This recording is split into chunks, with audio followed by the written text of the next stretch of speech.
Alô, você que nos escuta e nos assiste aqui no canal Alfarrábio em Campo, episódio número 2. No episódio número um, falamos de calendário no futebol brasileiro desde os tempos de Pelé. E tínhamos combinado de falar sobre os formatos de campeonatos brasileiros desde a década de 1950. Porém, uma de nossas ouvintes assíduas, a Socorro Araújo, entrou em contato comigo recomendando que, por ser o mês das mulheres, nós devêssemos fazer uma edição em homenagem a esse dia de luta e resistência que nos remete à busca por uma sociedade mais justa e igualitária. Socorro Araújo, que foi presidente do Conselho Estadual dos Direitos da Mulher, participou da fundação da Delegacia da Mulher, pediu e o pedido, obviamente, será atendido. Em Curitiba, ela criou o Museu da Mulher e é o coração e a mente da livraria Vertov, um espaço onde setores do movimento feminista seguem se organizando. E para facilitar a vida de todos, é referência de livraria para quem é da luta e da resistência, com o melhor acervo de livros de arte, humanidades e também de esportes. Você que é de Curitiba, quando essa pandemia passar, chegue lá na livraria Vertov e converse com os funcionários de sensibilidade que elevadíssimos que tem lá. Então, o tema de hoje é futebol feminino e vamos tentar abordar esse tema de uma maneira poucas vezes vista nessa plataforma por onde nos comunicamos. Para debater o tema, eu tenho aqui comigo meu companheiro de viagem nessa jornada, que é o historiador Ivan Lima, e nossa convidada mais que especial será a professora doutora Nancy Stank. Primeiramente, boa noite, professora. Daqui a pouco eu faço a sua devida apresentação, mas gostaria de lhe dar as boas-vindas e agradecer a sua disponibilidade. Boa noite, Felipe. Boa noite, Ivan. Prazer estar com vocês. Muito bem. Eu vou contar para vocês que eu nunca conheci uma pessoa com tanta capacidade de trabalho como a professora Nancy, de quebra. Ela é titulada em matemática e também em direito, com mestrado em tecnologia, doutorado e pós-doutorado em política científica e tecnológica pela Unicamp. Nos tempos em que trabalhávamos juntos, professora, ela era do mesmo tempo presidente do Sindicato dos Professores da Universidade Tecnológica Federal do Paraná, era do GTEC, o grupo de gênero, era coordenadora do PPGTE, além de dar aulas, orientar pesquisas de mestrado e doutorado, fazendo tudo isso sem sacrificar a família e atendendo todo mundo com a simpatia e um sorriso no rosto. Essa é a verdade, é que ela era muito querida por todo mundo que eu vi e que eu soube. Professora, naqueles tempos, um dos seus orientandos de pesquisa era eu, e na minha pesquisa sobre a mulher no jornalismo brasileiro apareceu brevemente uma das reportagens analisadas por mim, o nome de Pelé. E naquela ocasião você me falou para eu fazer uma notinha de rodapé explicando quem era o Pelé. E eu me surpreendi, eu falei assim, como assim explicar quem é o Pelé? Não precisa explicar quem é o Pelé. Você, não, acho que você deveria explicar quem é o Pelé. Você, pois é, para você quem é o Pelé? Eu falei, é o maior atleta da história no esporte mais amado do planeta. E você falou para mim, para mim o Pelé é o cara que não reconheceu a paternidade da filha, teve que fazer um exame de DNA e só reconheceu nas amarras da justiça. E aquilo mexeu comigo. Realmente, assim, eu lhe faço, antes da gente passar para o tema futebol feminino, eu vou lhe fazer uma pergunta um pouco difícil, que você acha que o fã de esporte, o torcedor, acima de tudo, ele tem uma tendência de passar pano para alguns erros cometidos pelos seus ídolos em nome da paixão pelo esporte? Vamos reconhecer, não foi um erro pedir uma nota de rodapé, porque nesse mundo machista e patriarcal, nós somos obrigados a conhecer todos os homens, né? E nós temos mulheres importantíssimas e que muitas vezes nos trabalhos acadêmicos nós apresentamos. Então, aparece lá uma Marie Curie, a gente diz que foi uma cientista, ganhou vários prêmios, e o Pelé, ele, quando a gente pede que se explique, ele não é porque as pessoas não conhecem, é porque ele tem um sentido de igualdade, né? E o esporte, muitas vezes, ele dá um endeusamento muito maior do que necessário. Reconheço que o Pelé é uma, assim, no esporte, ele é uma pessoa fabulosa, mas as pessoas têm várias faces. Então, quando a gente pensa no Pelé enquanto ídolo, nós temos orgulho de ter esse ídolo, mas existem outras versões. O ser humano não é só aquela versão. E o trabalho, sim, falava no Pelé, e eu diria assim, que tem muita gente que daqui a 10 anos, 20, 50, precisa saber quem que é. Né? Então, você precisa apresentar. Então, nós precisamos contextualizar. né? Assim como a gente faz com as mulheres, nós temos que fazer com os homens. E o esporte tende a imaginar que o esporte, o futebol, é o único esporte que se tem e que só os homens jogam, e quem joga bem, ele tem que ser ídolo para todo mundo, é como se fosse algo universal.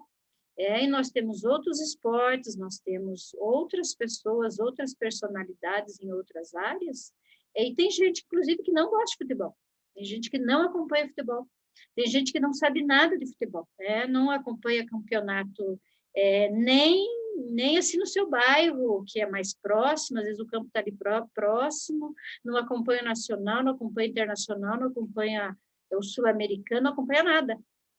Então, a gente também tem que situar que o futebol não é uma unanimidade, embora ele seja bastante popular no Brasil, ele seja bastante popular no mundo, mas ele não é algo que a gente possa dizer todo mundo gosta de futebol e tem que conhecer os ídolos. Muita gente não sabe quem é. Embora o Pelé seja bastante conhecido. Eu reconheço nesse sentido, mas há outras, como eu digo, há outras percepções do jogador. E quando a gente discute, principalmente na tua área, que estava discutindo o gênero, a gente pode ver outras percepções, né? E é nessa perspectiva, talvez que foi essa pegada. Ele te surpreendeu, né, Felipe? Talvez hoje não faria isso, né?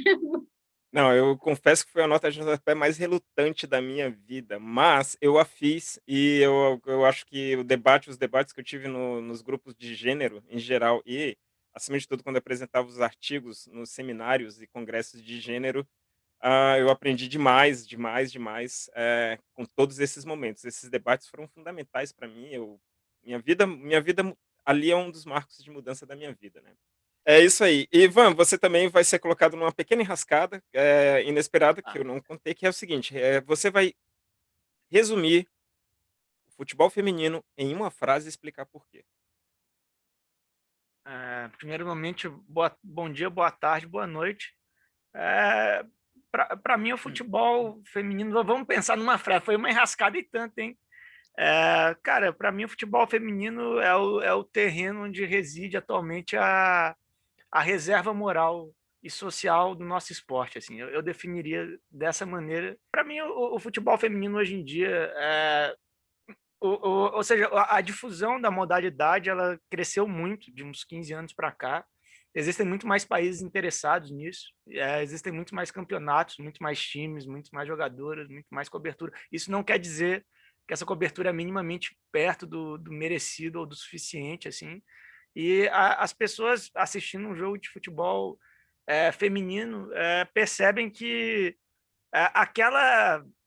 aquele aspecto lúdico e até mesmo encantador do futebol, de jogadores com valores, jogadoras, no caso, né, com valores, com humildade, que, enfim, enfrentam desafios, assim, e que talvez devessem enfrentar muito menos desafios, deveriam, inclusive, mas que estão lá em campo jogando pelo que o torcedor comum, que é o nosso caso também, chama de amor à camisa, assim. Eu acho que o futebol feminino é o grande atrativo dessa modalidade para mim. As Copas do Mundo Femininas são torneios muito bacanas de assistir, bem como as Olimpíadas, claro que tem todos os campeonatos também, mas colocando em perspectiva esses grandes momentos, né? Eu acho que o futebol feminino atualmente ele se caracteriza por jogadoras com muita personalidade, seja dentro, seja fora de campo, com ações ousadas em campo, né? E com posicionamentos corajosos fora de campo. E eu acho que o futebol masculino, talvez pelo tanto de vícios, né? Vícios que foram aparecendo na modalidade, não tem mais isso.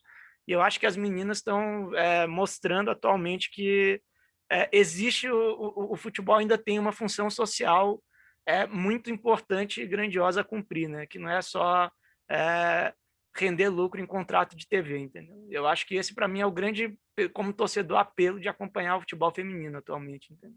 E não só no Brasil, como nos Estados Unidos. Foi impressionante as meninas, né, as mulheres do futebol feminino dos Estados Unidos aproveitaram cada vitória, aproveitaram cada segundo de câmera para realmente confrontar o governo Trump, né?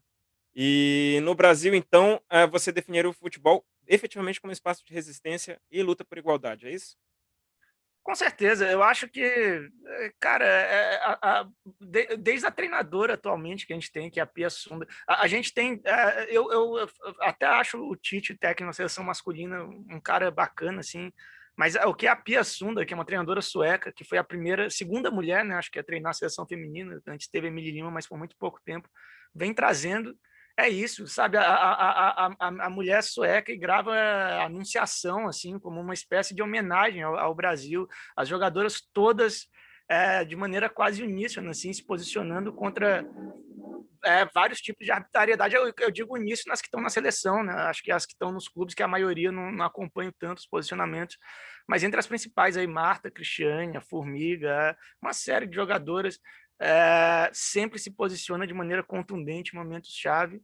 E me parece também, e isso é uma coisa muito bacana de se ver, que apesar de todo o machismo estrutural, que é 1000 vezes potencializado no futebol, para essas jogadoras do futebol, no fim, para elas em especial, ela conta como um terreno de liberdade mesmo, né? Porque toda a resistência que existe, por exemplo, às pautas LGBT no futebol masculino, todos os tabus, eles vêm sendo quebrados assim, até com também sendo quebrados dia a dia no futebol feminino, questão do LGBT, da igualdade, pautas políticas assim partidárias até, tudo isso aí vem sendo abordado 1000 vezes mais no futebol feminino do que no masculino atual, entendeu? É verdade, as jogadoras têm assumido a sua sexualidade, suas homossexualidades, suas parceiras, e têm utilizado isso. Mas, professora Nancy, nem sempre foi assim. As coisas, para chegar a esse ponto, houve um processo que a gente imagina tenha sido extremamente difícil e doloroso. Então, entre 1920, por exemplo, por volta de 1920, a gente pode supor que as mulheres sempre jogaram futebol. Em alguma instância, de alguma maneira, sempre jogaram, não precisaram sempre de autorização para jogar. Mas, por volta de 1920, começam a surgir pequenos times femininos que se apresentavam quase como eventos, como festas, uma coisa. Até como eh um circo se apresentava às vezes. Isso, em 1926, inclusive em 1926, um circo apresentava um time de futebol feminino, em São Paulo, especificamente em 1926. Mas a apresentação quando isso começou, de certa forma, a surgir demais, e as pessoas a verem as notícias, dessas mulheres jogando, isso chocou a sociedade, de tal maneira que a sociedade reagiu a isso. E ela reagiu criando leis que proibissem as mulheres de jogar, e essas leis, muitas delas traziam caráter científico. E aqui nós não somos negacionistas, não acreditamos que a Terra é plana, não acreditamos que vacina não funciona, nem transforma ninguém em jacaré.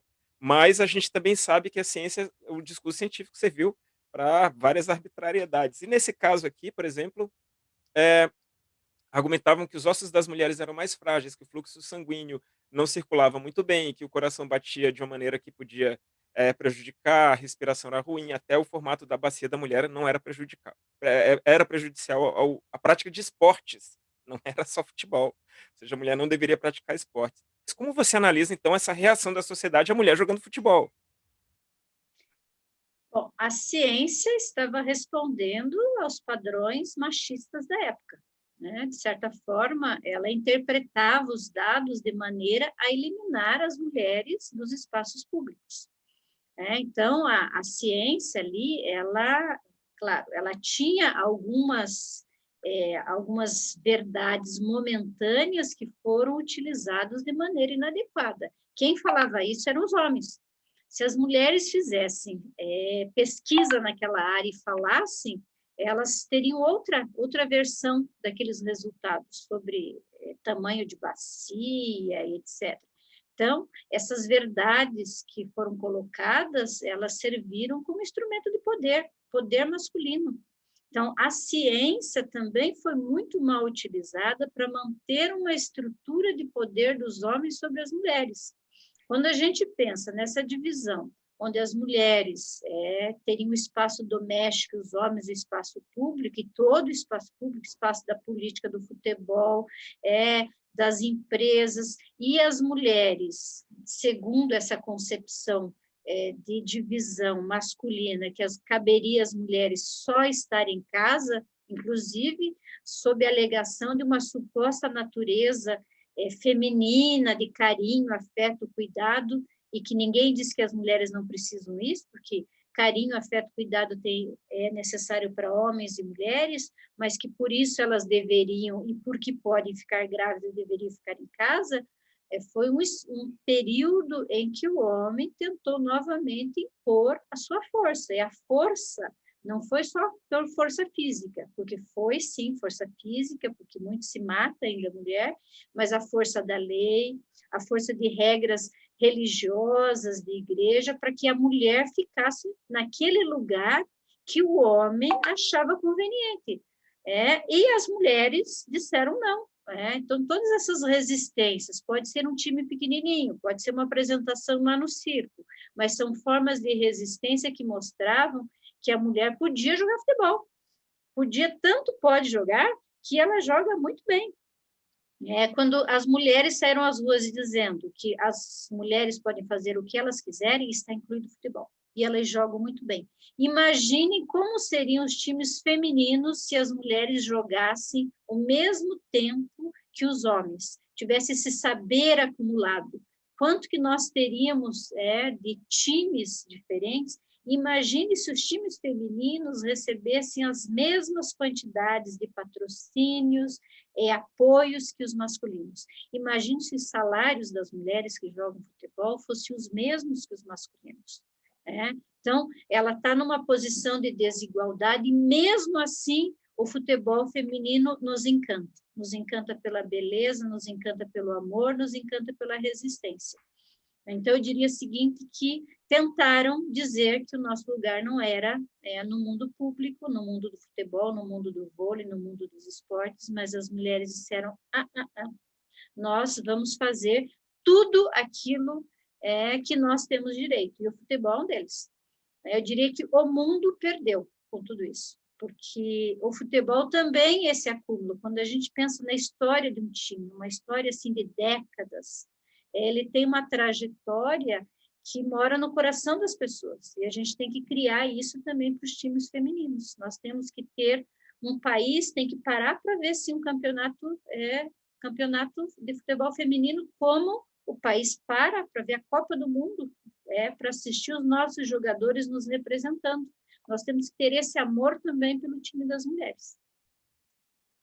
Ivan, pegando um gancho do que disse a professora, esse último Mundial da França teve um pouco isso. Você não acha? Aqui na Alemanha, por exemplo, o povo alemão abraçou bastante a seleção alemã, embora a relação do povo alemão com sua seleção feminina seja diferente. Mas como foi no Brasil a cobertura desse último Mundial da França? Eu acho que tem motivos para ficar um pouco mais otimista. Esse Mundial, pessoalmente, apesar de que a seleção brasileira, na minha opinião, tinha muito menos possibilidades que mundiais anteriores, o torcedor, de um modo geral, acompanhou bem mais, e isso partiu de uma série... Na verdade, o principal motivo pelo qual isso aconteceu foi a própria luta das jogadoras e das mulheres que estavam demandando isso e que são um público relevante do futebol, entendeu? Eu acho que os jogos foram passados em rede nacional, todos eles, na TV pública, todos eles. E agora, o que eu vejo, assim, e eles foram bem acompanhados, até mesmo debatidos, mas o que eu vejo é que, no nosso caso aí, ainda, apesar de que houve esse debate público, dessa vez houve um debate público sobre a Copa, houve engajamento, houve até um sentimento de certa tristeza depois da derrota para a França. Foi um jogo onde o Brasil jogou bem para a diferença técnica mesmo que tinha entre os times na partida, né? O Brasil jogou bem, fez uma boa partida, levou o jogo para a prorrogação, mas eu acho que bom, eu me engajei, mas eu me engajo bastante com a seleção feminina, e eu ando com pessoas que se engajam bastante com a seleção feminina, e a gente sentou e reuniu para ver os jogos, mas ainda existe um público muito grande que considera o futebol feminino uma espécie de piada. Isso também fica evidente, assim, e eu acho que tem que ser reconhecido que nos últimos 3 ou 4 anos a CBF está fazendo algum esforço sério para resolver isso, mas que não só a CBF, como a própria imprensa, que hoje em dia transmite até mesmo competições de base femininas, mas que ainda tem, digamos assim, uma estrada de milhares de quilômetros a se percorrer até que a gente finalmente pare de ouvir alguns comentários desagradáveis sobre um momento tão importante para o esporte mundial, como uma Copa do Mundo de futebol, que é o esporte mais acompanhado do mundo, provavelmente não só por homens, como também pelas mulheres. Assim. E professora Nancy, pegando essa trilha que o Ivan disse que tem que percorrer, é, a gente falou aqui dessa portaria que sai do Ministério do Deporto aí sobre a proibição, por quê? O discurso científico de por que a mulher não deve praticar uma série de esportes, embora não nomine o futebol. Mas eis que em 1965, já sob ditadura, a ditadura militar, sim, coloca esportes proibidos pela mulher e coloca esportes em 65, esportes como rugby, que o Brasil realmente nem ouviu falar direito, quanto mais, enfim, hoje em dia, mas enfim, tá lá na portaria. E o que eu. Beisebol. Beisebol, tem beisebol e rugby, né? Ou seja, tá lá só para que ela nem pense, assim, nem ninguém tá pensando em jogar beisebol, mas se pensar que não seja uma mulher, e rugby. Então, assim, o que. Vamos supor, eu fico pensando quantas famílias, quantos pais ali, talvez não se importasse que sua filha jogasse um esporte, mas não só viu cientificamente que ela vai se prejudicar se praticar, porque não é a natureza física dela, não é da natureza feminina, como ou seja, como além de tudo é proibido. Então, o pai vê uma menina praticando, ele tem aquilo na cabeça de que aquilo é cientificamente comprovado, que a filha vai se prejudicar. E a gente está falando cientificamente comprovado entre aspas, claro. E que o presidente da República baixou uma portaria dizendo que não pode, efetivamente, de forma alguma, estar proibido, então é praticamente enterrar qualquer possibilidade disso ser regulamentado, ou seja, é enterrar a chance no país do futebol, dito país do futebol, de isso ser praticado mesmo. Como que é assim um pai que tivesse talvez uma cabeça aberta e começa a ser cercado desse jeito, desse cerceamento de científico e de poder público? Felipe, olha, veja que são poucas décadas, mas esse sistema patriarcal aí, onde imagina-se que o homem tenha o domínio, ele tenta normatizar o que as mulheres podem fazer, o que os homens podem fazer também. Então, o homem ter aulas de balé também nesse sistema patriarcal, ele também parece inconcebível. Então, hoje a gente vive um momento diferente. E vou dizer, esse momento é vivido graças à resistência das mulheres que disseram não. Os homens não podem controlar as nossas mentes e os nossos corpos. É isso que se tentava fazer com todas as normas. Então, você cria a lei. Por que se cria uma lei proibindo uma mulher fazendo uma coisa? Porque quem faz a lei, porque quem fez as leis são os homens. E até hoje nós temos dificuldade para o espaço das mulheres na criação de leis. Hoje nós temos ainda o número de mulheres deputadas, senadoras, não chega a 20%. Então, nós temos um mundo de desigualdade, e é nesse mundo de desigualdade que você tem essa normatização de comportamentos femininos. Nas desigualdades que eu digo que as mulheres devem fazer para manutenção desse mundo desigual. Quando eu digo que um homem pode fazer uma coisa e uma mulher não, numa suposta natureza feminina, e aí eu estou também tendo uma suposta natureza masculina, porque o homem tem que gostar de futebol. Inclusive, se ele não gostar de futebol, ele também não seria homem.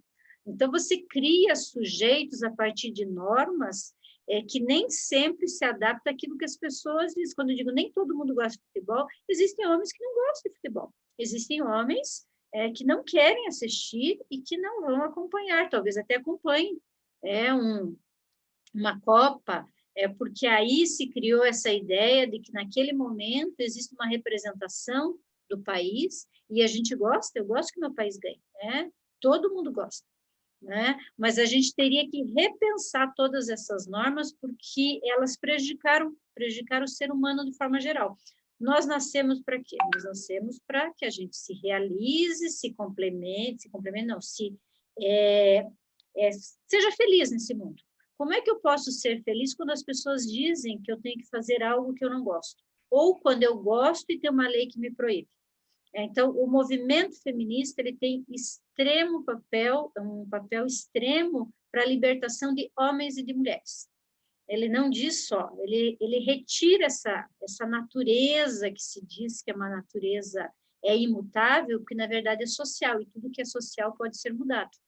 Né? Então, se na década de 60 se proibia, é justamente nesse período aí, principalmente na década de 70, no país, o movimento feminista, ele teve grande influência, grande resistência, inclusive na questão da derrubada dessa ditadura, que impedia não só de mulheres, mas de homens a ter qualquer liberdade civil, a qualquer liberdade política. Então, o papel das mulheres é extremamente importante. Não é só para o futebol, mas é também por futebol e pela liberdade de ser feliz e de se realizar enquanto pessoa. Né? Então, viva as mulheres, mês de março, parabéns, nós temos que dizer, as mulheres libertaram homens, e libertaram, veja, o futebol estava nas amarras machistas e patriarcais. O futebol, ele foi libertado, essas correntes que amarravam só os homens, a partir de todo o movimento feminista, essas correntes foram quebradas. Né? Então, parabéns, futebol, você tem um futebol mais livre. E hoje a gente está quebrando essas amarras, inclusive dessas percepções machistas, homofóbicas, transfóbicas.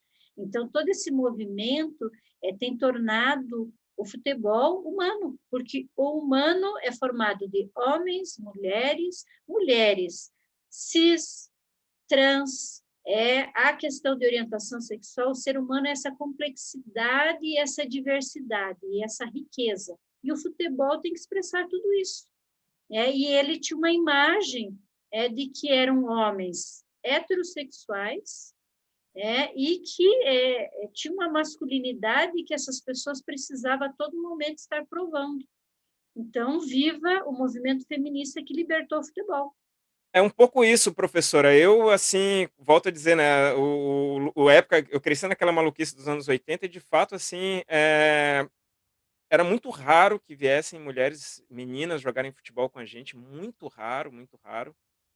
Quando elas vinham, realmente as meninas que gostariam, que gostassem e que gostavam de jogar futebol, não teriam qualquer opção a não ser jogar com os meninos, porque não havia uma quantidade suficiente de mulheres nas aulas de educação física, da escola, ou nos bairros, ou na rua, ou nos parques que a gente estava, suficiente para elas jogarem com outras meninas. Então elas tinham que jogar com os meninos, assim, ao mesmo tempo, isso pra gente, a gente menino, criança, causava um problema, porque se elas fossem muito boas, primeiro elas tiravam a vaga de alguém, né? Segundo, elas podiam dar um drible na gente, desconcertante, e o pessoal não perdoava. Se a gente tomasse um drible, todo mundo ria porque tomou o drible de uma menina. Na verdade, riam se tomasse drible do amigo também, mas riam mais ainda se fosse um drible de menina, assim. Quando eu estava no ensino médio, tinha uma menina que ela jogava muito bem futebol, acho que, se não me engano, ela se chama Thalita. E ela tinha um sonho, ela falava assim: um dia eu vou defender a seleção brasileira na Olimpíada. Ela tinha esse sonho. Sempre fiquei preocupado se tinha alguma Thalita e olhar o visual dela, ela nunca teve na seleção brasileira. E provavelmente ela não tocou para frente esse sonho porque era uma pessoa que tinha outras possibilidades na vida. Agora, eu tive olhando vários vídeos sobre a biografia de algumas a jogadoras de futebol, e todas elas passaram no mínimo por isso. "Ah, vai lavar uma louça, vai cuidar de não sei o quê", isso elas falando: "Ah, isso não é para você, isso é para homem", e elas só podiam jogar com os homens. Elas não tinham a Marta lá no Nordeste, numa parte pobre, se ela quisesse jogar, tinha que ser com os homens, né.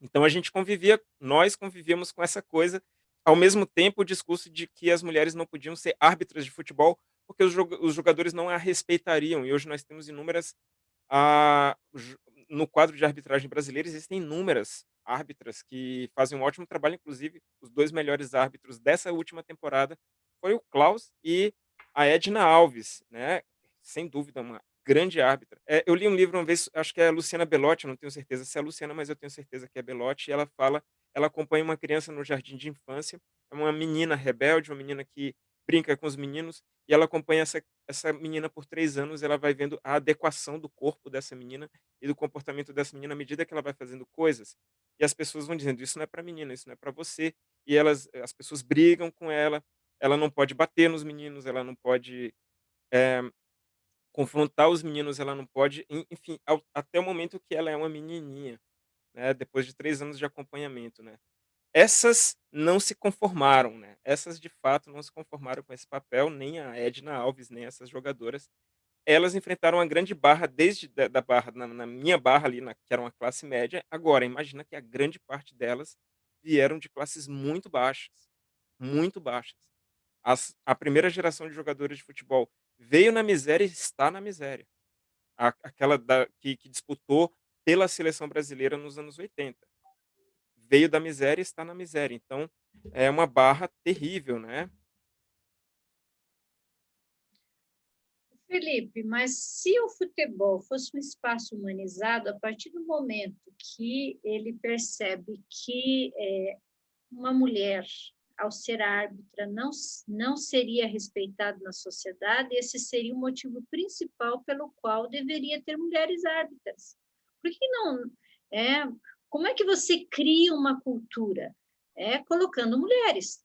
Então, por que você tem, por exemplo, essa resistência ao nome da primeira presidenta do Brasil? Porque não existiam antes mulheres presidentas. Tanto que você exigia que fosse a primeira presidenta do Brasil fosse chamada de presidente, porque não existia isso. Não tem nenhuma mulher que fosse a arbitragem era masculina. Se o futebol estivesse nesse momento de contribuir para a construção da igualdade, ia colocar, ia fazer campanha para o respeito.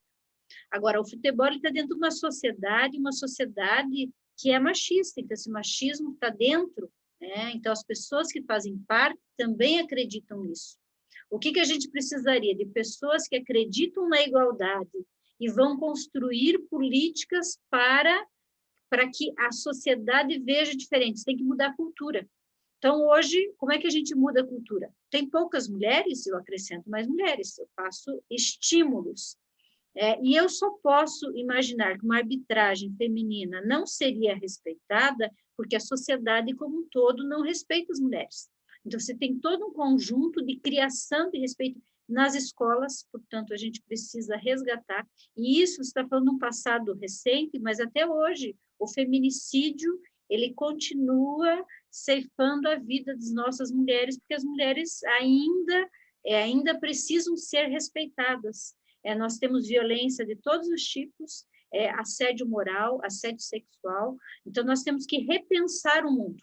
E o futebol, ele está nesse momento de ajudar a repensar o mundo, de construir um espaço solidário e um espaço solidário com as mulheres, um espaço antirracista, um espaço anti-GLBT-fóbico, um espaço anti-machista, porque as pessoas gostam de futebol. Então, você gostar de algo e aproveitar esse espaço que a sociedade abre para criar uma nova cultura, ele dá uma contribuição enorme. Então, essa questão do respeito, ela vem quando a gente reforça. O futebol precisa de muitas campanhas de valorização da mulher, que valorize a população de forma geral, que retrate, e a gente já começa a ter sinais assim claros dessa humanização, quando a gente fala do antirracismo dentro do futebol, né? E a gente precisa do antimachismo também. As mulheres gostam de futebol, as mulheres vão aos estádios, agora não vão por causa da pandemia, mas elas vão lá e elas precisam ser respeitadas, e elas jogam futebol, e elas estão na arbitragem também. As mulheres estão em todos os lugares hoje, então a gente precisa respeitar. Então, embora seja bem recente isso, mas eu acho que é um momento, né, das pessoas que estão dentro, que dirigem, que estão ali no topo dos times, de pensar uma nova estrutura de sociedade e aproveitar essa cultura que ama o futebol. E que quem ama futebol vai continuar assistindo futebol e vai ver as faixas dizendo que nós não admitimos racismo mais, nós não admitimos machismo, porque nós estamos, vou dizer o seguinte, uma questão de evolução humana mesmo. Nós precisamos evoluir enquanto seres humanos. Quando a gente diz que as mulheres não vão ser respeitadas, é porque nós estamos no estágio muito inferior, nós estamos no estágio de não igualdade, e o nosso país precisa avançar. E o futebol vai contribuir com isso. Mas, Ivan, em 1979, o ano em que eu nasci, o futebol deixa de ser proibido, presta atenção, deixa de ser proibido. Em 1983, ele é regulamentado. O que significa ser regulamentado? Só a partir de ser regulamentado podem ser organizados torneios oficiais. Porque se ele não é regulamentado, não pode ter torneio oficial. E então, assim, a gente tem na Copa de no Mundial de 1991, o primeiro Mundial, que se não me engano é na China, as jogadoras comentam que realmente eu lembro desse Mundial e eu lembro que as meninas usavam camisa com 3 estrelas. Usavam camisa com 3 estrelas. E depois eu descobri que elas usavam as camisas que a seleção brasileira masculina não utilizou. E era entregue a elas. E é interessante, eu lembro desse Mundial ainda não com tantos detalhes, passou muito pouco na televisão, mas lá na, lá na casa onde eu morava, lá na casa do meu avô, a gente estava vendo aquilo. 1991, então, essas jogadoras, que é chamada primeira geração, uma geração boa, hein?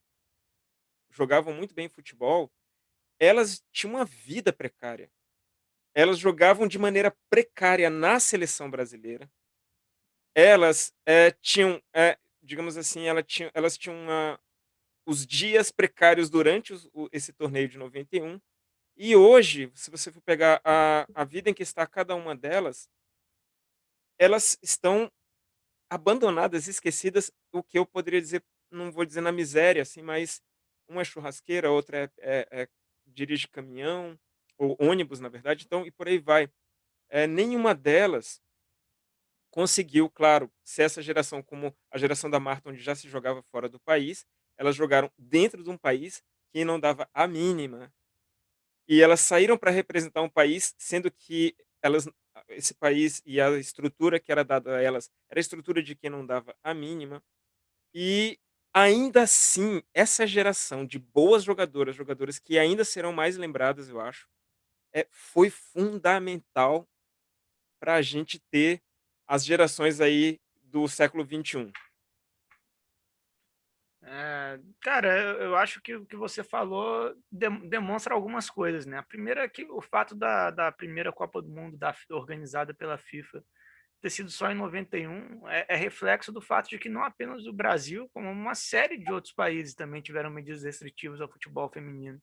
É verdade que na Europa isso foi, digamos assim, regulamentado um pouco antes que no Brasil, mas até os anos 70, se eu não me engano, a FA também proibia, por exemplo, jogos femininos na Inglaterra, entendeu?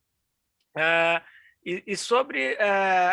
E agora, a seleção brasileira nunca conseguiu um título de Copa do Mundo, mas sempre foi um time forte, ainda é um time forte, sempre teve pelo menos entre os 8 melhores times. E o fato de que o Brasil chegou com grandes jogadoras já desde o começo só mostra que esse decreto não impediu as mulheres de jogarem futebol, né? Ele pode ter não regulamentado, as competições podiam estar sendo, enfim, abolidas, mas as meninas participavam da cultura do futebol, resistiam a esse tipo de medidas, como resistiram em muitas outras ocasiões nas quais as mulheres foram excluídas, entendeu? E porque a cultura brasileira tem uma ligação íntima com o futebol e as mulheres, apesar do grande esforço estrutural que o Estado e outras instâncias fazem para excluí-las, participaram dessa história o tempo inteiro, entendeu? Então, quando o Brasil aparece, entre aspas, do nada com um time bom, só mostra exatamente isso, entendeu? E o perfil das jogadoras, eu acho legal que você tenha falado, porque o esporte, num geral, no Brasil, é muito elitizado, ele é para as elites, entendeu? Até mesmo o basquete, que é um esporte, por exemplo, que nos Estados Unidos é um esporte do povo, aqui no Brasil ele é relativamente, não totalmente elitizado. Se você olha para o perfil de jogadores que estão na seleção, o vôlei está melhorando com isso agora, e os outros esportes, enfim, natação, tênis, a gente sabe como é, né? Agora, o futebol destoa nisso. O futebol é um esporte de massas e as jogadoras de futebol do Brasil, seja nos anos 70, seja hoje, quando você pega uma seleção feminina sub-20, você vê muito tranquilamente que a origem das jogadoras é uma origem humilde, que as jogadoras, em sua maioria, são negras de periferia, entendeu? E que elas estão resistindo a uma grande opressão que, para além do gênero, tem uma série de outros mecanismos operando sobre elas, entendeu? É, então, é isso que eu acho que é a grande lição da seleção feminina, que infelizmente não conseguiu um título de Copa do Mundo, mas que teve participações marcantes e que no fim do dia sempre foi bem na Copa. Nunca teve uma participação da seleção feminina que você olha e fala, que péssimo, assim. A seleção feminina do Brasil, sem estrutura, sem apoio, até bem pouco tempo atrás, sequer tendo campeonatos regulares, conseguiu fazer um bom papel nas competições, apesar de tudo isso, entendeu?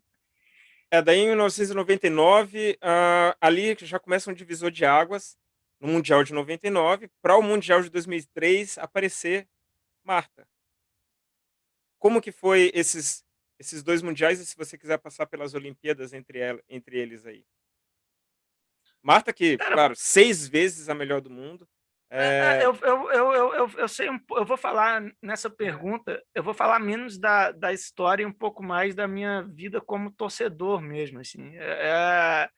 Eu acho que os meus heróis de infância, eles foram todos atletas. Os atletas, para mim, foram super-heróis. Eu passava o dia inteiro com a TV ligada em canais de esporte, acompanhava assiduamente todo tipo de eventos, desde terceira divisão até Jogos Olímpicos, entendeu? E os meus ídolos, meus heróis de infância, eu sou dos anos 90, meus heróis de infância foram atletas, homens e mulheres, né? E a primeira lembrança que eu tenho da Marta foi nos Jogos Pan-Americanos de 2003, quando o Brasil ganhou do Canadá, um jogo muito disputado, com o gol da Cristiane, inclusive, no gol de ouro. Eu uso a Copa de 2002 masculino como marco temporal de torcedor consciente, assim, de pessoa que acompanha conscientemente, entendendo tudo aquilo, assim. Eu acho que desde 2002 eu acompanho entendendo, e 2003 foi minha primeira experiência, é, digamos assim, profunda com a seleção feminina, né? Em 2004 veio a Olimpíada e foi um momento especial, porque o PAN ainda era uma competição de base, mas a Olimpíada eu tive o prazer de ver a seleção de 2004, que surpreendeu a todo mundo, conquistando a prata e por muito, muito pouco não ganhando a medalha de ouro, que teria sido conquistada até antes da masculina. E foi um encontro de gerações, né? Porque eram aquelas jogadoras dos anos 90, algumas até dos anos 80 ainda, que tiveram a sua ocasião de atuar junto com a Marta e a Cristiane, que posteriormente, junto essas duas e a Formiga, se tornaram as referências maiores do futebol feminino no Brasil, né? Enfim, os anos 2000, ali a primeira década dos anos 2000, cara, a seleção feminina do Brasil não tinha a menor estrutura, as jogadoras tinham que praticamente obrigatoriamente jogar fora do país para ter alguma carreira, entendeu?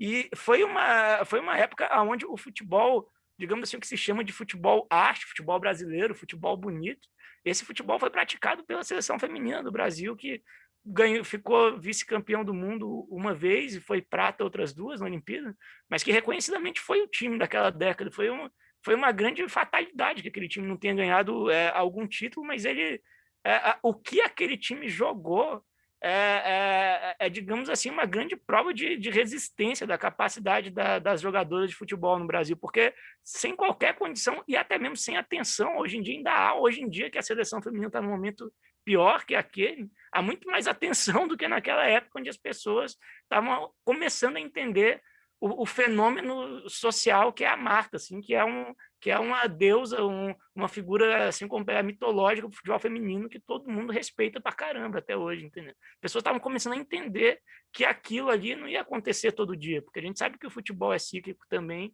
e isso vale masculino e feminino, entendeu? Então o Brasil perdeu muito tempo a ponto de que até hoje você tem a Marta, a Cristiane, eventualmente a Formiga, tendo que jogar, claro que são grandes jogadoras ainda, mas tendo que jogar em alguma medida, apesar de toda a qualidade delas, porque não houve, em espaço de 10 anos, qualquer trabalho para revelar novas jogadoras. Isso está sendo feito agora, de 3, 4 anos para cá. Então, agora, quem acompanhou aquela seleção feminina entre 2003 e 2011, talvez, cara, viu grandes jogos, viu a Marta comer a bola, viu a Marta mudar o esporte, viu a Marta pegar a bola, partir para cima de 6-7. Isso não acontece mais hoje em dia, mas é a mesma situação do Pelé, porque a Marta fez o jogo evoluir, a Marta fez o treinamento evoluir, fez as defesas evoluírem. Tudo que a gente falou para o Pelé, em termos de mudança no jogo, se aplica para a Marta no futebol feminino. Então foram anos mágicos e que eu, na minha infância, tive o prazer de criar essas 3 heroínas para mim, que são a Marta, a Cristiane e a Formiga, que são realmente figuras mitológicas da minha infância, entendeu? Professora Nancy, acontece de vez em quando lá no GTEC, quando eu estava no GTEC, umas 2 vezes a Marta surgiu lá como tema, quando eu participava. Acontece ainda de as pessoas, aparece alguém que reconhece ali, vê a Marta como um fenômeno social também, pelas conquistas que ela tem, pessoais, individuais, 6 vezes a melhor jogadora do mundo, o atleta que mais marcou gols pela seleção, fez mais gols do que o Edson, e, enfim, esse fenômeno às vezes surge lá, a Marta, um fenômeno social. As mulheres, assim como os homens, elas precisam também de referências, né? Então, ter uma referência como a Marta é extremamente importante. Veja, você mesmo colocou que as mulheres eram proibidas de jogar futebol. Vou voltar aqui, depois eu volto na Marta. Enquanto vocês estavam falando ali, eu refleti, por que se proíbe, e tá ali, não? O decreto dizia, inclusive, que era proibido porque era incompatível com a natureza da mulher. Se fosse incompatível com a natureza da mulher, não precisava lei para proibir. A mulher não ia jogar, né? Então, a presença da lei diz claramente que não é incompatível. É porque ninguém proíbe, por exemplo, poderia ter uma lei que proibisse as pessoas de voar a mais de 1.000 metros com os seus próprios braços. Por que não tem essa lei? Porque é incompatível com a nossa natureza voar. Portanto, não é. A gente não precisa de lei para aquilo que é incompatível. Então, nós estávamos reservando o mercado. E nessa reserva de mercado, não é reserva de espaço social. A gente reservou esse espaço para os homens, e nós temos uma resistência, e isso que o Ivan e você comentou, que essa resistência que vem principalmente das mulheres, mas as mulheres pobres, as mulheres negras, isso mostra que a mudança começa dessa base, né? Veja, com todas essas condições objetivas de vida, elas conseguiram revolucionar, e as mulheres conseguiram ter uma referência como Marta. Então, a Marta, ela sim, uma referência, inclusive, de pessoa que venceu todos esses obstáculos. Então, nós temos, ela sempre vai aparecer, assim como a gente tem outras pessoas, mulheres cientistas, como a gente chama as pioneiras, são as pessoas que venceram e mostraram o seguinte: meninas que gostam de futebol, vocês podem ser grandes jogadoras de futebol como a Marta. Então, ela é uma referência tanto acadêmica para se estudar como é que ela venceu todos esses obstáculos, um obstáculo de uma sociedade, obstáculos históricos, e também como uma referência para quem está nascendo. Então, ter uma pessoa como a Marta, a criança que gosta de futebol, olha, tem uma boa referência. Né? Então, é extremamente importante. Então, os grupos, e nós temos, inclusive, dissertações de mestrado que tratam dessa questão. Você tem a paixão nacional, proibida para as mulheres, e nesse mesmo contexto surgem as mulheres dizendo que vão continuar jogando futebol. Elas vão continuar jogando futebol lá onde elas moram, no bairro, e elas vão, desse movimento, surgir pessoas que são referências mundiais no futebol, ganhando muitos prêmios. Ou seja, não tem nada de natureza feminina que proíbe as mulheres. Então, elas vão sempre estar nessas discussões, inclusive acadêmicas. Elas não são referências, eu diria, uma pessoa como a Marta, não é só referência para as mulheres, ela é referência para os homens também.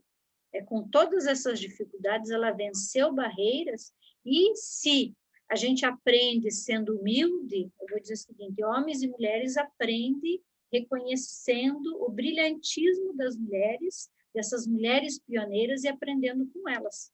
Então, nós temos muito que aprender com essas mulheres que venceram, né? Elas não somos nós, mas elas venceram obstáculos e abriram caminho. Ou seja, precisa que algumas cheguem até lá para mostrar que as demais podem também. Então, eu diria assim que ter uma pessoa como uma Marta é uma referência bem importante. Mas a Marta não se fez sozinha. Ela teve um time de pessoas que não aparecem, ela teve um conjunto de mulheres que lutaram, e ela teve uma sociedade que também evoluiu junto para que ela tivesse essa posição.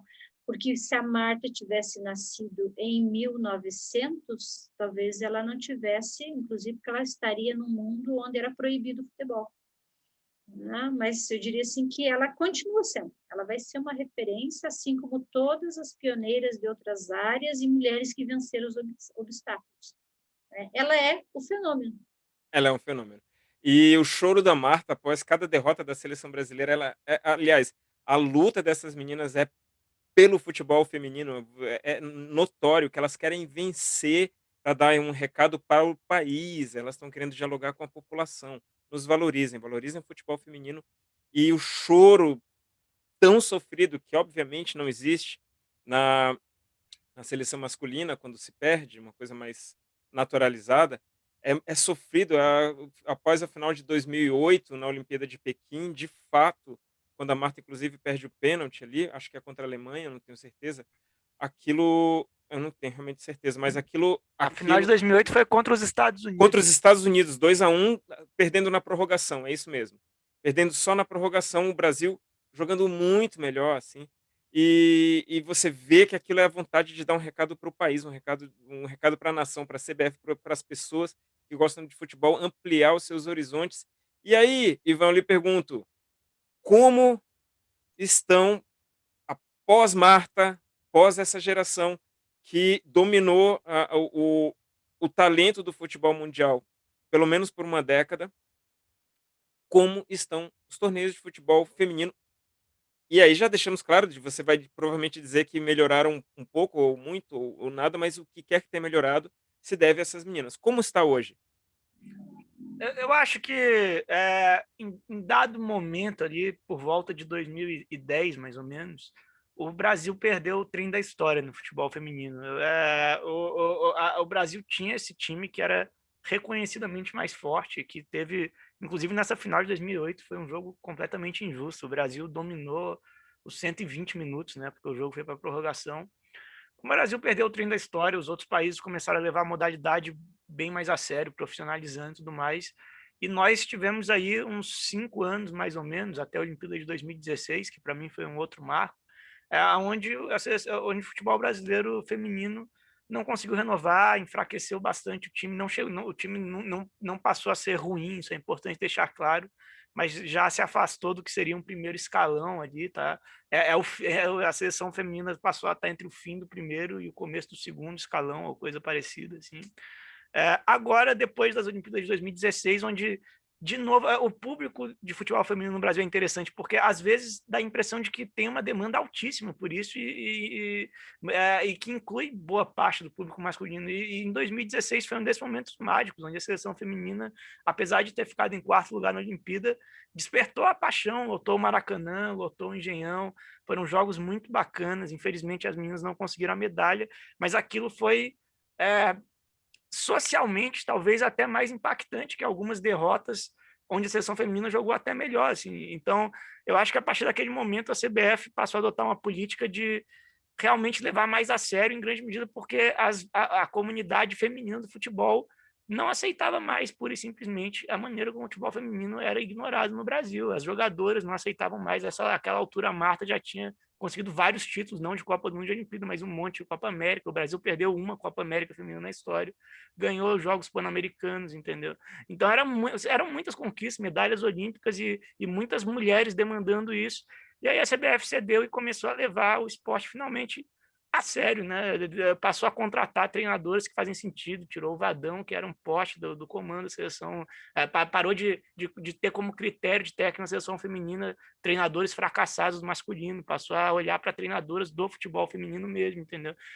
Hoje em dia você tem um campeonato brasileiro que ele tem coisas a melhorar, mas que ele é organizado, coisa que não tinha há 10 anos atrás. Hoje em dia você tem uma segunda divisão de futebol feminino no Brasil, uma coisa que beira o inimaginável há 10, 15 anos atrás. Você tem a perspectiva, você tem muitos campeonatos estaduais, não só o paulista.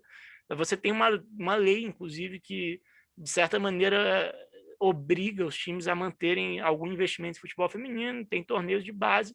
Então, aquele trem da história, quando a gente era o principal time e não conseguiu dar valor a isso, ele se perdeu e agora resta a CBF e a sociedade brasileira correr atrás do prejuízo.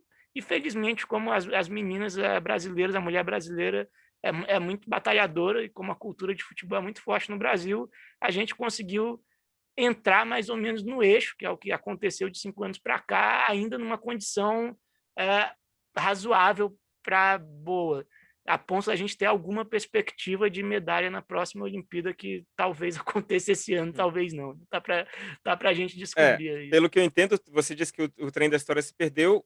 Em termos de seleção, está ali nas finais, não nas semifinais ou nas quartas, mas nas finais, Isso. mas ele não se perdeu no que diz respeito à organização interna do país, ou seja, você falou de torneios, primeira divisão, segunda divisão, copas, então a coisa não se perdeu totalmente.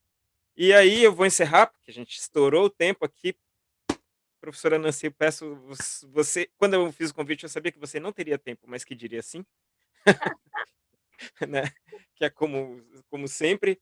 E aí eu vou encerrar lhe perguntando, professora Nancy, dentro desse cenário apontado pelo Ivan, que é o historiador e entendido de futebol feminino, e dentro desse cenário de país que nós temos, que o patriarcalismo e todos os discursos mais conservadores estão ganhando voz na figura de falta palavras, de um gênio do crime, de história em quadrinho que na verdade existe. Então, como você analisa as novas barreiras, o que pode vir? Enfim, faça suas considerações finais. Felipe, muitíssimo obrigado pelo convite. De fato, assim, meio em cima da hora, mas foi uma honra estar com vocês. Parabéns pelo tema de discussão. Muitíssimo obrigado pela Socorro por lembrar que a gente tem que fazer algumas discussões. E eu diria que nós vivemos um momento bastante difícil. Hoje, o país está enlutado, nós estamos enlutados por todas as pessoas que estamos perdendo, existe, de fato, uma condução política que não nos auxilia, que não valoriza a vida, e nós precisamos resgatar a esperança. Então, nós precisamos vencer esse cenário político, e todos os retrocessos eles têm que ser combatidos. E nessa área de gênero, nós precisamos resistir. Nós precisamos resistir porque o país precisa avançar e valorizar a vida. Nós precisamos ter muita luta pela vacina, nós precisamos de vacina para todo mundo, para que em pouco tempo nós possamos ter muita coisa trazendo felicidade para o povo brasileiro. E o futebol é uma dessas coisas, é uma paixão, e nós queremos voltar a ser felizes. Então, nós temos que mudar o cenário político, e nós vamos encher os estádios para assistir as mulheres brilhando. A paixão nacional, ele tem que ser no sentido de trazer felicidade. E não tem como ser feliz sem ter representatividade. Então, o futebol também tem que representar quem nós somos. Então, toda essa diversidade vai estar lá. Eu diria, o que nós esperamos para o futuro? Resistência aos retrocessos, avanço na democracia, luta pela igualdade, vitórias e felicidade para o povo brasileiro. E que o nosso futebol e o futebol feminino volte a brilhar, porque o nosso povo merece essa alegria e merece essa felicidade. Esse povo maravilhoso, esse país maravilhoso, merece ser feliz.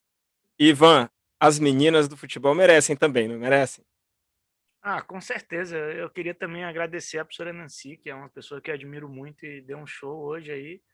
E dizer que as meninas do futebol merecem, as mulheres brasileiras merecem e o povo brasileiro merece assistir vitórias da seleção feminina, principalmente se valorizar isso como deve ser feito, entendeu? Eu, do ponto de vista do futebol, tenho um pouco de esperança na perspectiva da seleção feminina de que as coisas vão melhorar. Agora tem um longo caminho, assim como em todas as instâncias. E é isso, vamos esperar para ver o que acontece. O futebol sempre é, como a professora Nancy colocou, um reflexo da nossa sociedade. E se hoje em dia a gente tem aí essa qualidade em campo que nunca deixou de existir, né, no futebol feminino do Brasil, é porque teve muita luta das jogadoras e das mulheres como um todo para que isso fosse possível e elas também pudessem curtir essa paixão nacional, né? E elas também pudessem curtir a paixão nacional, porque como a professora Nancy falou, e eu encerro aqui, prometo, eu fico imaginando essa paixão nacional e de repente os homens dessa paixão nacional saem para jogar futebol, o pai com o filho, o pai com os amigos, e as meninas não podem, ou seja, não é que não podem, mas de certa forma existe uma resistência. Quantas pessoas, quantas mulheres não praticaram a ciência, quantas mulheres não jogaram futebol, quantas mulheres não fizeram uma série de coisas, porque embora ninguém diga nada, está implícito que não é para ser feito. E aí, então, é, é, se muitas dessas meninas tivessem ido jogar futebol com o pai, ou se muitos desses pais estivessem depois de um jogo de futebol em que o seu time ganhou, chamado vamos lá fora brincar, uma coisa que, para além da coisa, ou seja, o hábitos, né? Para além do hábitos, essas coisas tivessem ido para frente com um pouquinho de ajuda desses doutos senhores que estabeleceram regras para a mulher não jogar na década de 40, desses conservadores militares que baixaram portaria proibindo mulheres de jogar futebol na década de 60, que foram reforçando esses comportamentos, esses hábitos, né, para pegar um termo do Norbert Elias e do Bourdieu, é, não tivessem internalizados. Quantas meninas seriam levantado do sofá depois do jogo para brincar com o pai? Quantos pais, depois do jogo, que depois que eu vi um jogo em toda a minha vida, depois do jogo eu quis jogar bola. Acabou o jogo, se meu time ganhou, eu quis jogar bola. Vamos jogar bola. E eu faço isso até. Fazia com meu irmão, faço com meus filhos, acabou o jogo, vamos jogar bola. É a primeira coisa. E quantas vezes esse vamos jogar bola não estava incluindo as filhas? Quantas vezes esse jogar bola não veio das mães? Porque as mães jamais pensaram em jogar bola com seus filhos. Não, enfim, as mães jamais pensaram um caso geral. Então eu fecho colocando isso, uma coisa muito pequena, muito cotidiana, mas no cotidiano também estão as grandes coisas. E veja, e ao mesmo tempo a gente consegue ver essas meninas que chegaram na seleção brasileira, que a Marta, que foi para a Suécia, porque não tem futebol no Brasil, ela vai jogar na Suécia. 6 meses depois que ela decide jogar futebol, ela está indo para a Suécia jogar. E logo ela é eleita diversas vezes a melhor jogadora do mundo, dá show. E veja nessas pequenas relações se é que as pessoas, quando veem o futebol feminino, ainda estão pensando depois do jogo que as meninas ganham de filha, vamos jogar um. E eu acho que elas contribuem com isso. As meninas jogam, o jogo passa na televisão e o pai então olha para a filha: filha, vamos jogar bola agora. A filha fala com o pai, a mãe vai brincar com a filha e por aí vai. Agradeço a vocês, meus queridos, professora Nancy, Amada Dourada, salve, salve. Ivan, tchau, tchau.